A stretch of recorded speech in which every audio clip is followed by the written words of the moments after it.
Premium budget లో premium luxury villa అందిస్తుంది APR group వారి గోల్డెన్ లీఫ్ విల్లాస్. ఇప్పుడే కాల్ చేసి మీ విల్లా బుక్ చేసుకోండి. ఎన్నికలకు సంబంధించి ఇంత ఎర్లీ స్ట్రాటజీతో బీజేపీ ఎందుకని ముందుకెళ్తోంది? అసలు అక్కడ టఫ్ క్యాండిడేట్ ఉన్నారా, లేకుంటే మమతా బెనర్జీ లాంటి పార్టీ ఉందనా? లాస్ట్ టైం బీజేపీ చేసిన ఒక తప్పు ఏంటంటే మమతా బెనర్జీని పర్సనల్గా అటాక్ చేశారు. అంటే ఎక్కడి నుంచి వచ్చిన వాళ్ళు అక్కడ వచ్చి ఓటర్ ఐడి కార్డు తీసుకున్నారనేది చాలా క్లియర్గా తెలుసు. ఇప్పుడు జరిగే ఎస్ఐఆర్లో చాలామంది ఎందుకు పారిపోతున్నారు? ప్రశాంత్ కిషోర్ అక్కడ రిగ్గింగ్ జరిగింది అనేటువంటి మాట కూడా చెప్తున్నారు. ఇదే ఓట్ చోరీ, ఇదే మళ్ళీ అలిగేషన్స్ చేసుకుంటూ పోతే ఎక్కడికి వెళ్ళరు మీరు. You have to do something. ఇంత స్ట్రాంగ్గా వెళ్తోంది బీజేపీ, బట్ తెలంగాణకి సంబంధించి ఆలోచిస్తోందా? నేను ఎప్పుడు చెప్తుంటాను, బీజేపీలో ప్రాబ్లం ఎక్కడ వచ్చిందంటే కాంగ్రెస్ కల్చర్ వచ్చింది. స్టేజ్ మీద ఎక్కువ, స్టేజ్ కింద తక్కువ.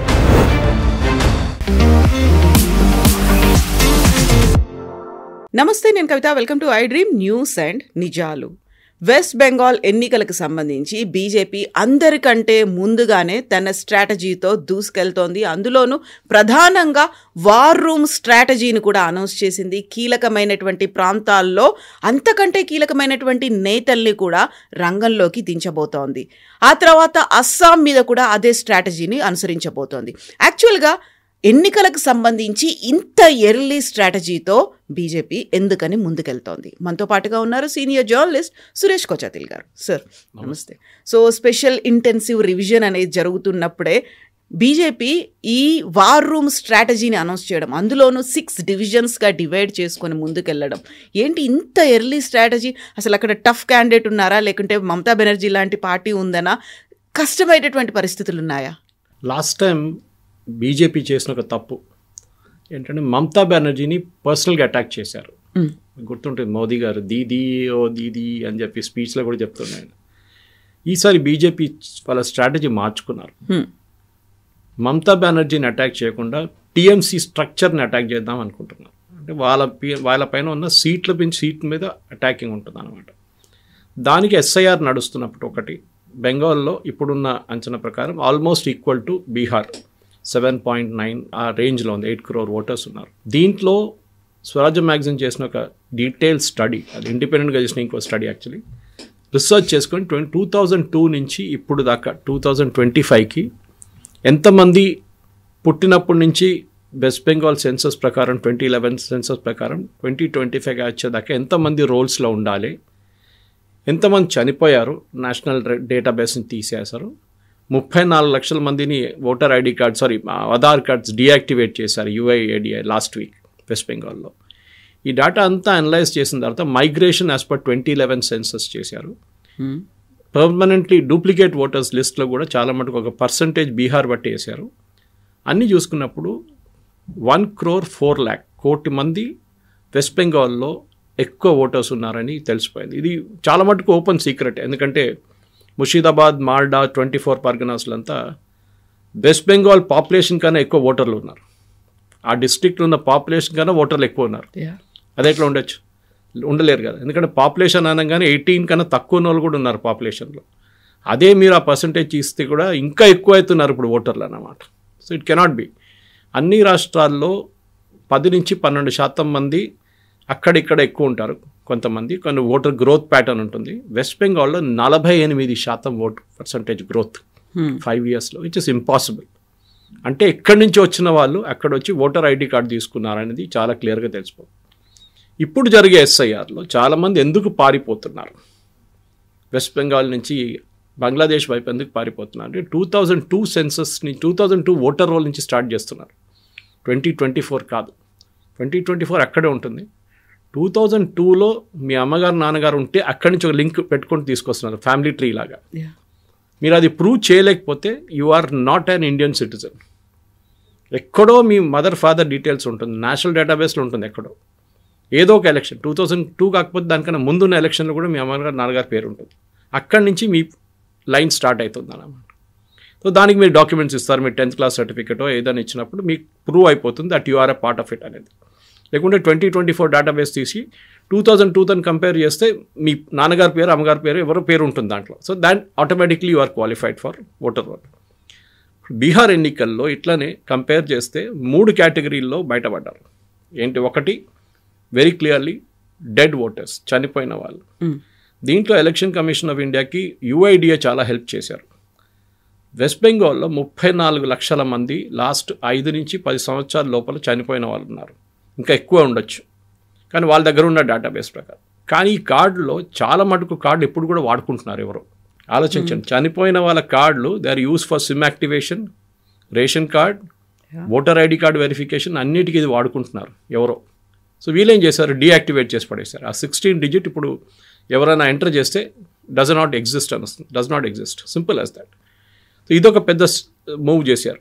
రెండవది పర్మనెంట్లీ మైగ్రేటెడ్. వెస్ట్ బెంగాల్లో లాస్ట్ ఒక 30 సంవత్సరాల నుంచి 20-30 సంవత్సరాల నుంచి ఈవెన్ టిల్ రీసెంట్లీ చాలామంది అక్కడ ఉన్న యంగ్స్టర్స్ వెస్ట్ బెంగాల్ ఇడిచి వెళ్ళిపోతున్నారు. అక్కడ బిజినెస్ ఆపర్చునిటీ లేదు, అక్కడ ఏ సెక్టర్ కార్పొరేట్ అందరూ వెళ్ళిపోతున్నారు అక్కడి నుంచి. ఒక టైంలో పెద్ద పెద్ద దాల్మియా లాంటి కంపెనీస్, మిగతా ఐటీసీ లాంటి కంపెనీస్ ఉన్న హెడ్ క్వార్టర్స్ అక్కడి నుంచి అందరూ పారిపోయారు. Tata was the last one to run away to Gujarat, nano project తీసుకు అక్కడికి వెళ్ళిపోయారు వాళ్ళు. సో వెస్ట్ బెంగాల్ నుంచి చాలా మంది యంగ్స్టర్స్ మైగ్రేట్ అయిపోతున్నారు. ఇన్ఫ్యాక్ట్ వెస్ట్ బెంగాల్ని ఓల్డ్ ఏజ్ హోమ్ అని చెప్తారు, కేరళ లాగానే. కానీ కేరళలో they go to Gulf and other countries, Europe and US. కానీ ఇక్కడ వీళ్ళు మిగతా స్టేట్స్కి వెళ్తారు, భారతదేశంలోనే మిగతా స్టేట్స్కి వెళ్తున్నారు అన్నమాట. మనం బీహారీల గురించి మాట్లాడుతున్నాం, బీహారీలు హైదరాబాద్లో పనిచేస్తే వెస్ట్ బెంగాల్ నుంచి చాలామంది, దాంట్లో బంగ్లాదేశ్లు కూడా ఉండొచ్చు. Anyway that's a different story. ఇప్పుడేం జరుగుతుందంటే ఈ ఓటర్ క్లీనప్లో ఈ పర్టికులర్ దాని ప్రకారం 99% మంది ఫామ్స్ తీసుకున్నారు, కానీ రిటర్న్ చేసే ఎంతమంది చూడాల్సి వస్తుంది. ఇప్పుడు దాకా 25-26% మంది రిటర్న్ చేశారు. బహుశా ఎండింగ్ దాకా వచ్చేదాకా ఒక నా అంచనా ప్రకారం 89-88% మంది ఫామ్స్ రిటర్న్ చేస్తారు. మిగతా 12% మందికి ఫామ్స్ ఉండదు. ఈ 1 కోటి మంది అని చెప్పేది అక్కడ వస్తుంది అన్నమాట. అది అక్కడ. రెండవది బీజేపీకి టీఎంసీకి లాస్ట్ జరిగిన 2021 ఎలక్షన్స్లో చాలా ఇంట్రెస్టింగ్ ఫిగర్స్ ఉంది కవిత గారు. మమతా బెనర్జీ వాళ్ళ పార్టీకి 215 సీట్లు వచ్చినాయి, బీజేపీకి 77. ఇప్పుడు వాళ్ళ దగ్గర 65 ఉన్నారు, మిగతా వాళ్ళు కొంతమంది రాజీనామా చేసి వెళ్ళిపోయారు టీఎంసీ వైపు. 4 సీట్లు ఎక్కువ వచ్చినాయి లాస్ట్ టైం వాళ్ళకి. బీజేపీకి అయితే ఫస్ట్ టైం ఇట్సెల్ఫ్ 74 సీట్స్ వచ్చేసినాయి. అంటే వాళ్ళకి ముందు 3 ఉండే ప్రీవియస్ ఎలక్షన్ 2016 ఎలక్షన్స్లో. ఇప్పుడు ఈ గ్రోత్లో డిఫరెన్స్ చూస్తే బీజేపీకి టీఎంసీకి డిఫరెన్స్ ఓటింగ్ పర్సంటేజ్ చూస్తే టీఎంసీకి 2,89,00,000 మంది ఓట్ చేశారు, 2.89 crores. బీజేపీకి 2.29 crores. ఆ 60 lakh ఓటర్స్ ఒక డిఫరెన్స్ వస్తుంది. ఆ 60 lakh ఓటర్స్ మీరు బీహార్ ఎగ్జాంపుల్ చూస్తే 64 లక్షల మందిని అక్కడి నుంచి ఓటర్ లిస్ట్ని తీసొచ్చు. బీజేపీ ఎన్డీఏ కూటమికి ల్యాండ్ స్లైడ్ విక్టరీ వచ్చింది. అంటే those voters did not exist, or duplicate voters, or fake voters. వీళ్ళు సుప్రీంకోర్టుకి వెళ్ళారు, సుప్రీంకోర్టు అన్నారు మీరు అఫిడవిట్ ఫైల్ చేయండి, ఎవరైనా మిస్ అయితే we will take them into account. We last election ఎవరు చేయలేదు ఎక్సెప్ట్ ఫర్ సిపిఐఎంఎల్ 1000 మందికి తీసుకొచ్చారు, దాంట్లో 600 మందికి ఓట్లు ఇచ్చేశారు, మిగతా ఎవ్వరు అప్లై చేయలేదు. Now it's going to be interesting, ఎందుకంటే ఇప్పుడు ఈ జరిగే ఎస్ఐఆర్ నుంచి ఈ ప్రాసెస్లో ఇది జరిగితే దానికోసం బీజేపీ ఏం చేస్తున్నారంటే ఒకటి మెచ్చుకోవాలి వాళ్ళని కవిత గారు. వాళ్ళు ఇవాళ ఎలక్షన్ అయిందో అనుకోండి, ఒకటి నెక్స్ట్ ఎలక్షన్కి ఇమీడియట్గా ప్రిపేర్ అయిపోతారు వాళ్ళు. అవును, మన దేశంలో ఎక్కడో ఒక ఎలక్షన్ ఉంటుంది. ఎలక్షన్ పండుగ అనేది రెగ్యులర్ అనమాట. మన దగ్గర మోడల్ కోడ్ ఆఫ్ కండక్ట్ ఏదో ఒక స్టేట్లో ఉంటుంది. ఇప్పుడు వెస్ట్ బెంగాల్, అస్సాం, అది కాగానే నెక్స్ట్ తమిళనాడు, కేరళ, అది కాగానే దాని తర్వాత 27లో యూపీ. ఇదన్నీ నడుస్తూనే ఉంటుంది ఎలక్షన్ అనమాట. This never dull moment in Indian political history. So ఇప్పుడు జరిగే ఈ వెస్ట్ బెంగాల్ ఎలక్షన్స్లో అస్సాంలో ఆల్రెడీ అస్సాం ముఖ్యమంత్రి ప్రఫుల్ల కుమార్ మహంతకి మంచి పట్టుంది. ఆయన ఏం చెప్పారు, 100 సీట్లకు వీఆర్ టార్గెటింగ్ అని చెప్పారు. కానీ వెస్ట్ బెంగాల్లో బీజేపీకి 60 లక్షల గ్యాప్ క్లోజ్ చేయాలంటే వాళ్ళు చాలా క్లియర్గా సీట్ బై సీట్ స్ట్రాటజీ చేసుకోవాలి. ఇప్పుడు ఏం చేశారంటే 6 టీంలు తయారు చేశారు. సో 300 పట్టుకున్న సీట్లు, వీఆర్ 290 సంథింగ్. సో 50 సీట్లు ఒక టీంకి ఇచ్చేసి ఒక్కొక్క జాగ్రఫీ, నార్త్ బెంగాల్, 24 పర్గనాస్, కలకత్తా, హుగ్లీ పక్కన స్టేట్స్, ఇదన్నీ చూసుకొని వాళ్ళు 6 టీమ్స్ తయారు చేశారు బీజేపీ సీనియర్ లీడర్స్ మిగతా స్టేట్ నుంచి, వెస్ట్ బెంగాల్ నుంచి కాదు. వెస్ట్ బెంగాల్ వాళ్ళు లోవర్ లెవెల్ ఉంటుంది కానీ వాళ్ళ ఎలక్షన్లో బిజీ ఉంటారు కదా. సో వీళ్ళు నెక్స్ట్ 6 months వీళ్ళు ఏం చేస్తారంటే వీళ్ళతోనే పనిచేస్తారు, లోకల్ లీడర్స్తో టీమ్ సెటప్ చేస్తారు, బూత్ బై బూత్ మేనేజ్మెంట్ చేస్తారు, అన్నీ చేస్తారు. Even a person like Rajdeep Sardesai ఇప్పుడు కాదు కొన్ని సంవత్సరాలు, ఒక 2 సంవత్సరాల ముందు ఒక పుస్తకం రాశాడు, ఇన్ విచ్ ఈ said you cannot beat BJP's election machinery. And even people like Barkha Dutt totally anti Modi ఉన్న వాళ్ళు కూడా ఇప్పుడు ఏమంటున్నారంటే ఆ ఎలక్షన్ మిషనరీని మీరు బీట్ చేయలేరు.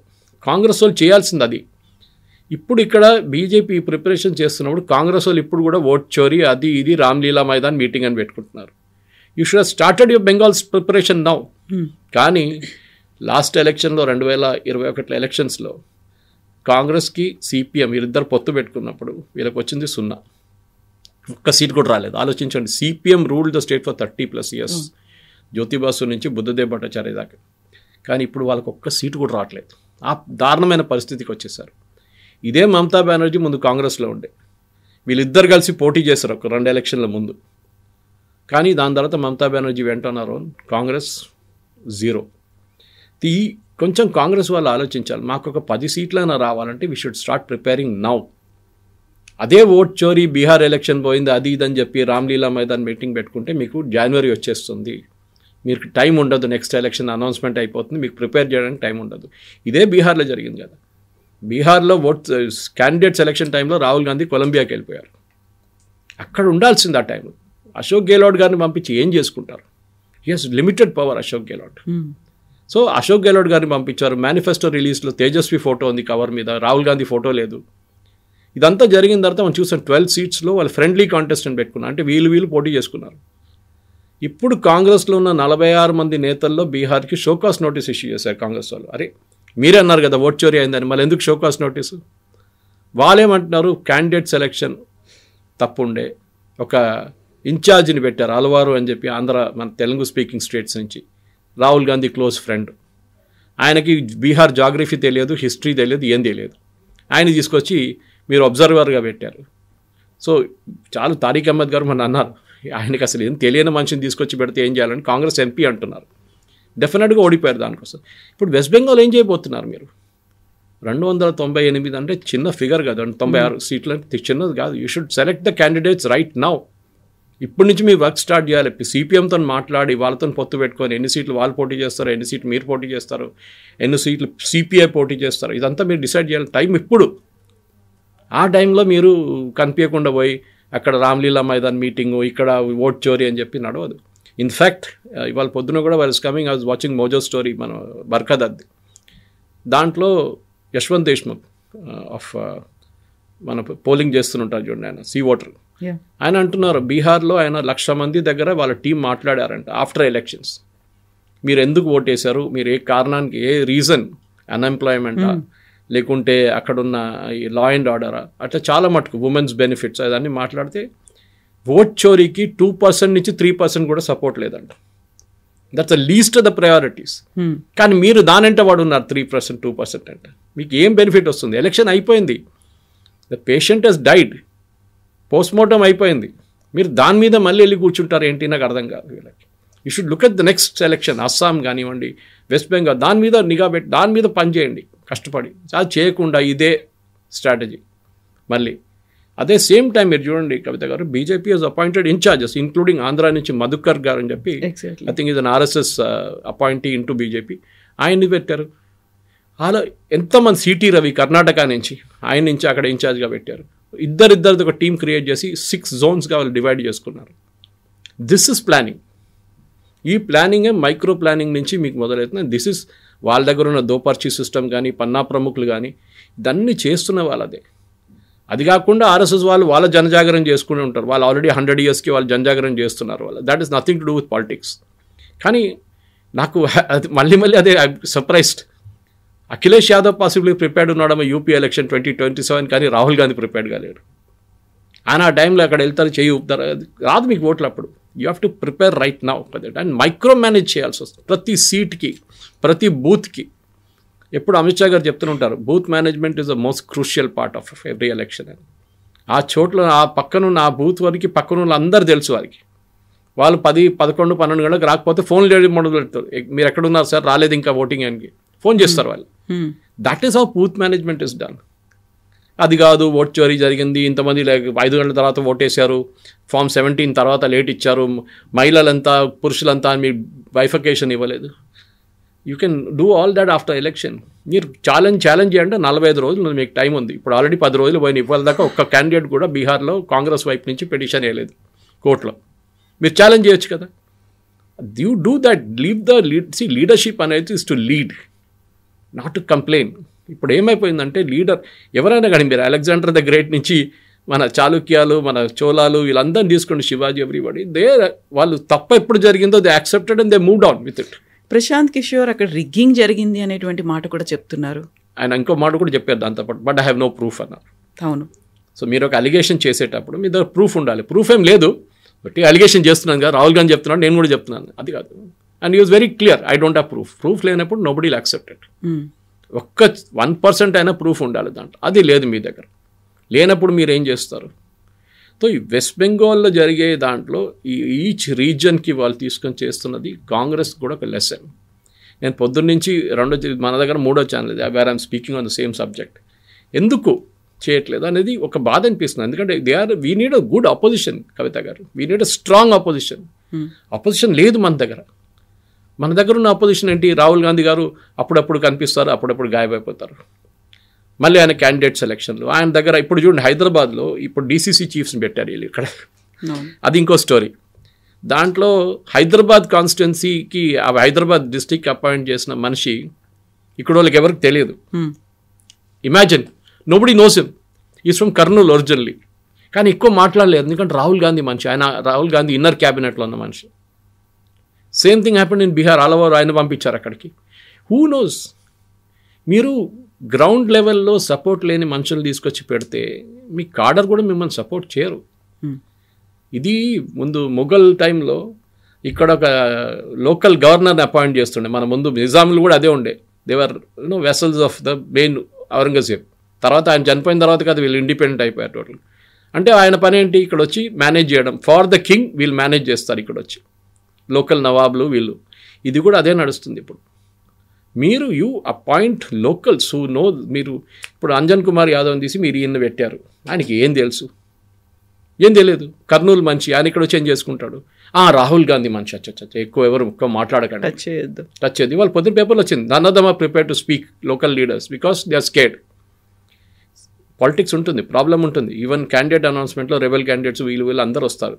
కానీ that is not the point. The point is very simple. మీరేం చేస్తున్నారు, దాన్ని ఎట్లా కంట్రోల్ చేస్తున్నారు, మీరు క్యాంపెయిన్ ఎట్లా చేయబోతున్నారు, where is Mamata Banerjee's weakness, where is a strength. ఆమె ఈ బంగ్లాదేశీ ఓటర్ మీద డిపెండ్ అవుతున్నారా, లేకుంటే బెంగాలీ ఇంటెలెక్చువల్ భద్రలోతో ఉన్నారా, లేకుంటే మహిళల దగ్గర ఏమైనా సపోర్ట్ ఉందా? These are all points which need focus. అది కాకుండా ఇదే ఓట్ చోరీ, ఇదే మళ్ళీ అలిగేషన్స్ చేసుకుంటూ పోతే ఎక్కడికి వెళ్ళరు మీరు. You have to do something. And BJP strategy చూడండి. Even Assam I'm very impressed. అస్సాంలో 100 సీట్లు మేము గెలుస్తాము, 103 స్థానాల్లో పోటీ చేస్తాము, 100 సీట్లు గెలుస్తాము అన్నట్టు. అసలు ఇప్పుడు లేవు ఆ ఎలక్షన్స్, కాకపోతే అంత స్ట్రాంగ్గా వెళ్తోంది బీజేపీ. బట్ తెలంగాణకి సంబంధించి ఆలోచిస్తోందా? That's a good question. మనం దీని గురించి చాలాసార్లు మాట్లాడాను నేను. అండ్ కొంతమంది బీజేపీ లీడర్లు నాకు ఫోన్ చేసి కూడా చెప్పారు, సురేష్ గారు మీరు చెప్పింది నిజమే కానీ మేము పబ్లిక్లో మాట్లాడలేము ఇదంతా అని చెప్పారు. రామచంద్రరావు గారు is my classmate, so disclaimer ఒకటి ముందే చెప్పేస్తున్నాను నేను.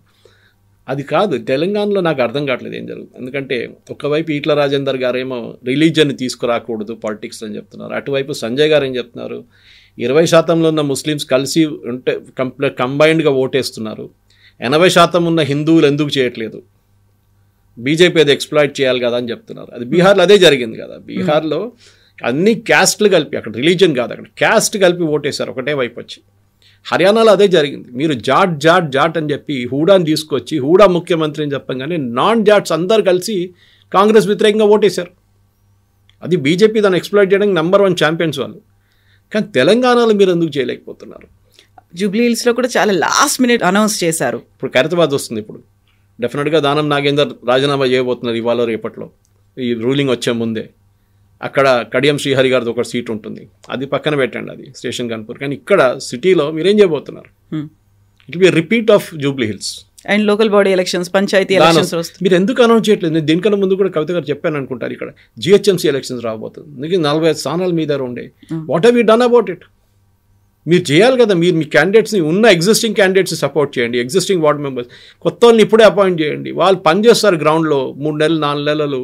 అక్కడ డ్రైనేజ్, ఇక్కడ రోడ్డు, అక్కడ కరెంట్ లేదు, ఇక్కడ మురిదివాడ, అది ఇదని చెప్పి అన్నీ పనిచేస్తారు వాళ్ళు. కానీ మీరు వాళ్ళు టైం ఇవ్వకపోయి 2 వారాలు ఇస్తారు. 2 వారాలు ఏం చేస్తారు వాళ్ళు? They can do nothing. మీరు అడిగిన ప్రశ్న ఈజ్ వెరీ వెరీ రెలవెంట్. బహుశా బీజేపీ లీడర్స్ కూడా కొంచెం వాళ్ళ ఇన్నర్ కాన్షియన్స్ని అడగాల్సింది. బీహార్లో ఎట్లా చేస్తున్నారు, హర్యానాలో గెలిచారు, మహారాష్ట్రలో ఓడిపోతున్న ఎలక్షన్ గెలిచారు, అన్ని ప్లేసెస్లో గెలుస్తున్నారు, మనం తెలంగాణలో ఎందుకు చేయలేకపోతున్నాము? అంటే కేంద్రమే దాన్ని పెద్దగా పట్టించుకోవట్లేదా అధిష్టానం? I'm surprised actually. ఎందుకంటే నేను ఎప్పుడో ఒక 2 సంవత్సరాల ముందు ఒక నేషనల్ డిబేట్లో చెప్పాను అనమాట. Second beach head after Karnataka is Telangana అని చెప్పాను. కర్ణాటకలో ఇప్పుడు ఆపోజిషన్లో ఉన్నారు, నో ప్రాబ్లం, అది ఎప్పుడో ఒకసారి మళ్ళీ రూలింగ్కి వచ్చేస్తారు వాళ్ళు. కర్ణాటకలో కూడా బీహార్ లాగా ప్రాబ్లం, అంటే బీహార్లో బీజేపీకి స్ట్రాంగ్ లీడర్స్ లేరు. ఇక్కడ కూడా కర్ణాటకలో కూడా అంతే. యడ్యూరప్ప తర్వాత ఎవరు లేరు అక్కడ, అని యడ్యూరప్పకి ఇప్పుడు ఇంట్రెస్ట్ లేదు ఎక్కువ అక్కడ లోకల్ పాలిటిక్స్లో. సో అట్లాంటి పరిస్థితుల్లో మీరు ఏం చేయబోతున్నారు? తెలంగాణలో లీడర్లు పబ్లిక్లో కొట్టుకోవడం అనేది చాలా బాధాకరం. ఎందుకంటే that shows lack of inner party discipline. ఎందుకంటే ఈ బీజేపీలో ఒక మాట ఉంటుంది కవిత గారు, ఆర్ఎస్ఎస్ నుంచి వచ్చిన వాళ్ళు ఎక్కువ పబ్లిక్లో మాట్లాడరు. మీరు చూడండి, ఆర్ఎస్ఎస్ నుంచి చాలామంది డెప్యుటేషన్లు వస్తారు పార్టీకి, వాళ్ళు ఎక్కువ మాట్లాడారు. ఆర్ఎస్ఎస్ బ్యాక్గ్రౌండ్ ఉన్న వాళ్ళు కూడా ఉన్నారు, వాళ్ళకు కూడా తెలుసు ఆర్ఎస్ఎస్కి నచ్చదు ఈ పబ్లిక్లో కొట్టుకోవడము, వాళ్ళ మీద స్టేట్మెంట్ చేయడము, వీళ్ళ మీద స్టేట్మెంట్ చేయడం అని. ఆ సిచ్యువేషన్ ఉన్నప్పుడు కూడా సంఘ్ వాళ్ళు కూడా బహుశా వాళ్ళు కూడా దే హ్యావ్ గివెన్ అప్ అని తెలంగాణ అనుకుంటా. ఇప్పుడు వద్దు, తర్వాత చూసుకుందాం, ఇప్పుడు ఏముందిలే అని చెప్పి. కానీ local body elections is a good test. సరే, ఆఫ్టర్ ద ఎలక్షన్ చాలామంది రూలింగ్ పార్టీ వైపు వెళ్ళిపోతారు, అది ఎప్పుడు జరుగుతుంది, అది దాంట్లో కొత్తది ఏం లేదు. కానీ మీరేం చేస్తున్నారు? మీరు పార్టీ వైపు నుంచి ఎఫర్ట్ అయినా పెడుతున్నారా? జిహెచ్ఎంసీ పని లోకల్ బాడీ పక్కన పెట్టండి. నేను కిషన్ రెడ్డి గారిని ఇంటర్వ్యూ చేసినప్పుడు ఆయన అదే అన్నారు, లోకల్ బాడీ కూడా మనం పక్కన పెడదాం, అక్కడ ఎవరు గెలిచినా కానీ వాడు రూలింగ్ పార్టీ వైపు వెళ్ళిపోతాడు. ఎందుకంటే వాడికి ఫండ్స్ కావాల్సి వస్తే సర్పంచ్ నుంచి జెడ్పీటీసీ ఎంపీటీసీ వాళ్ళందరికీ ఫండ్స్ కావాలి గవర్నమెంట్ దగ్గర నుంచి, లేకుంటే వాళ్ళు బతకలేరు. సో వాళ్ళు రూలింగ్ పార్టీ వైపు వెళ్ళిపోతారు. అది బీఆర్ఎస్ ఉంటే బీఆర్ఎస్ వైపు వెళ్ళారు, ఇప్పుడు కాంగ్రెస్ ఉంటే కాంగ్రెస్ వైపు వెళ్తారు. జిహెచ్ఎంసీ ఏంటి? మేము ఒంటరిగా పోటీ చేస్తామని చెప్పి లోకల్ బాడీ చెప్పాను. జిహెచ్ఎంసీ కూడా అనౌన్స్ చేయండి ఇప్పుడే, రేపు వితిన్ 1 వీక్ మీరు ఒక కమిటీని పెట్టి డిసైడ్ చేయండి. వెస్ట్ బెంగాల్లో మీరు ఎట్లా డిసైడ్ చేస్తున్నారు క్యాండిడేట్ని? ఈచ్ క్యాండిడేట్ పిలిపించి మాట్లాడి గ్రూప్లో బీహార్లో చేసినట్లు అక్కడ కూడా చేస్తున్నారు వాళ్ళు. సర్వే చేసి, లోకల్ సర్వే చేసి ఎవరున్నారు ఇక్కడ పాపులర్ క్యాండిడేట్. అది కాకుండా నేను ఎప్పుడు చెప్తున్నట్టాను, బీజేపీలో ప్రాబ్లం ఎక్కడ వచ్చిందంటే కాంగ్రెస్ కల్చర్ వచ్చింది. స్టేజ్ మీద ఎక్కువ, స్టేజ్ కింద తక్కువ. స్టేజ్ మీద కూర్చున్న వాళ్ళు చాలామంది ఉంటారు, స్టేజ్ కింద కూర్చున్న ఆడియన్స్ తక్కువ మంది. ముందు కార్యకర్తలు ఎక్కువ ఉంటుండే, ఇప్పుడు అందరికీ స్టేజ్ మీద కూర్చోవాలంటున్నారు. 3 రోజులు 4 రోజులు చైర్ వేసుకుంటారు ప్రెస్ కాన్ఫరెన్స్లో కూడా. ఎందుకు? We should be on the ground and working. ఇదంతా ఒక కార్యకర్త సిస్టమ్. నాకు ఇప్పుడు కూడా నాయన నరసింహారెడ్డి గారు ముషీరాబాద్ నుంచి పోటీ చేసినప్పుడు, I'm talking donkeys years ago, ఎప్పుడో 20-25 సంవత్సరాల ముందు, జార్జ్ ఫెర్నాండెస్ గారు ఆయన్ని మా కాలనీకి తీసుకొచ్చారు, జమాస్మానియా రైల్వే కోఆపరేటివ్ సొసైటీ కాలనీకి. బైక్ మీద వచ్చారు ఇద్దరు. ఆలోచించండి, జార్జ్ ఫెర్నాండెస్ లాంటి అంత టాల్ లీడర్, ఆయన కూడా బైక్లో వచ్చారు నరసింహారెడ్డి గారితో. నాయన నరసింహ వచ్చి ఇంట్రొడ్యూస్ ఇట్లే చేశారు, ఇది మా పార్టీ క్యాండిడేట్. అప్పుడు జనతా పార్టీ ఉండే, బీజేపీ లేకుండా ఆ టైంలో, before 84 it is. So you can imagine how old it is. ఆ డిసిప్లిన్ ఇప్పుడు ఎందుకు లేదు? సికింద్రాబాద్ ఎవరు లేనప్పుడు సికింద్రాబాద్ గెలిచారు కదా బీజేపీ. మళ్ళీ ఇప్పుడు సికింద్రాబాద్ కింద ఉన్న అసెంబ్లీ సెగ్మెంట్ ఎందుకు గెలవలేకపోతున్నారు? మీరు మల్కాజిగిరి గెలిచారు, 38,000 లక్షల ఓటర్స్ ఉన్నారు. మల్కాజిగిరి కింద ఉన్న కాన్స్టిట్యున్సీస్ ఎందుకు గెలవలేకపోతున్నారు? ఒక్క గోషామాయిల్ పక్కన పెడితే సిటీలో మిగతా ఏ సీట్లో కూడా ఎక్సెప్ట్ అంబర్పేట్ కిషన్ రెడ్డి గారు ఉన్నప్పుడు గెలిచారు ఒకసారి అక్కడి నుంచి. తర్వాత అక్కడి నుంచి ఆయన కూడా గెలవలేకపోతున్నాడు. ఇప్పుడు ఎంపీగా ఉండి కూడా అంబర్పేట ఆయన దాని కింద వస్తుంది, అక్కడ కూడా ఆయన ఒక అసెంబ్లీ సెగ్మెంట్గా వస్తుంది, అక్కడ కూడా గెలవలేకపోతుంది. మన జూబ్లీ హిల్స్ గెలవలేదు, ఇప్పుడు ఖైరతాబాద్ రాబోతుంది. What excuse will you make? ఒక సోల్ సర్చింగ్ చేయాల్సిన టైం వచ్చింది. పాసిబ్లీ బీజేపీ లీడర్స్ నచ్చదేమో నేను చెప్పేది, కానీ ఐ డోంట్ మైండ్, వాళ్ళ మంచిదానికి చెప్తున్నాను నేను. నాకేం దీంట్లో బెనిఫిట్ ఏం లేదు. కానీ మీరు ఒక బీహార్ లాగానో, ఇప్పుడు వెస్ట్ బెంగాల్ లాగానో, ఈవెన్ అస్సాం లాగానో, లేకపోతే ఈవెన్ యూపీ లాగా హర్యానాలో పనిచేసిన, కష్టపడి పనిచేసిన వాళ్ళు down to the last booth, మీకు మంచిర్యాలలో బూత్లో కూర్చున్న మనుషులు ఉన్నారా? మీకు ఖమ్మం వైపు బూత్లో కూర్చున్న వాలంటీర్స్ ఉన్నారా? బూత్ మేనేజర్స్ ఉన్నారా? బూత్ లెవెల్ ఏజెంట్స్ ఉన్నారా? ఆల్ చాలా ఇంపార్టెంట్. సిటీలో మీకు ఉంటారండి, సిటీలో ప్రాబ్లం లేదు. హైదరాబాద్ సిటీ, సికింద్రాబాద్, గోషామహల్ అన్ని ప్లేసెస్లో ఉంటారు వీళ్ళు.